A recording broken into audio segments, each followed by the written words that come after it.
வருஷமாய் நான் தாகமாய் இருக்கிறேன், நான் தாகமாய் இருக்கிறேன் கேட்கிறாரே.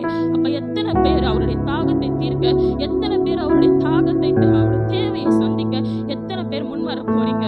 ஆமென். இப்படியா தேவ வசனம் சொல்லுகிறது, பசியா இருந்தேன், நீங்கள் எனக்கு போஜனம் கொடுக்கவில்லை, தாகமா இருந்தேன், நீங்கள் என் தாகத்தை தீர்க்கவில்லை. எத்தனை வருஷம்? 2000 வருஷமா அந்த வார்த்தையை அவர் சொல்லிக் கொண்டே இருக்கிறார். இன்னும் நம்மள யார் ஒருத்தர் கூட நம்ம எழும்பலையா? இன்னும் நம்மள யாருமே அந்த ஒரு ஆத்ம